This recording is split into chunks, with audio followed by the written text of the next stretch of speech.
ನೋಡಪ್ಪ, ನನಗೆ mentally health, physically health, political health ಎಲ್ಲ ಕರೆಕ್ಟಾಗಿದೆ. ನಾನು ಈಗ ಖರ್ಗೆ ಸಾಹೇಬ್ರು ನೋಡೋಕ್ಕೆ ಹೋಗ್ತಾ ಇದ್ದೀನಿ.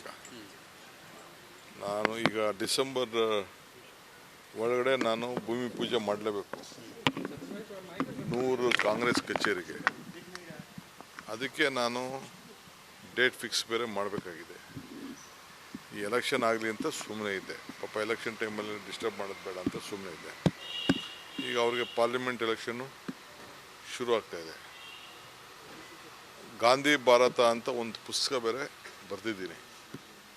ಹಿಂದೆ ಗಾಂಧೀಜಿಯವರ 100 ವರ್ಷದಿಂದ ಯಾವ ರೀತಿ ಅಧಿವೇಶನ ಆಯಿತು, ನಾವು ಯಾವ ರೀತಿ ಅಧಿವೇಶನ ಮಾಡಿದೋ, ಈ ಮಧ್ಯದಲ್ಲಿ ಖರ್ಗೆ ಸಾಹೇಬರು ಹೆಂಗೆ ಅಧ್ಯಕ್ಷ ಆದಮೇಲೆ ಏನಾಯಿತು, ಇದೆಲ್ಲ ಕೂಡ ನಾನು ನನ್ನದೇ ಆದಂಥ ವಿಚಾರಗಳನ್ನ ಬರೆದಿದ್ದೀನಿ. ಅವೆಲ್ಲ ಡೇಟ್ ಫಿಕ್ಸ್ ಮಾಡಬೇಕು. ಯಾಕೆಂದರೆ ಡಿಸೆಂಬರಲ್ಲಿ ಅವ್ರು ಫುಲ್ ಬ್ಯುಸಿ ಆಗ್ಬಿಡ್ತಾರೆ. ಅದೇ ಮಧ್ಯದಲ್ಲಿ ಟೈಮ್ ತಗೋಬೇಕು. ಫೌಂಡೇಶನ್ ಡೇ ಬೇರೆ ಇದೆ, ಬೇರೆ ಬೇರೆ ಎಲ್ಲ ದಿನಗಳಿದೆ. ಅದೆಲ್ಲ ಯಾರು ಮಾಡೋರು? ನಾನೇ ಮಾಡಬೇಕು.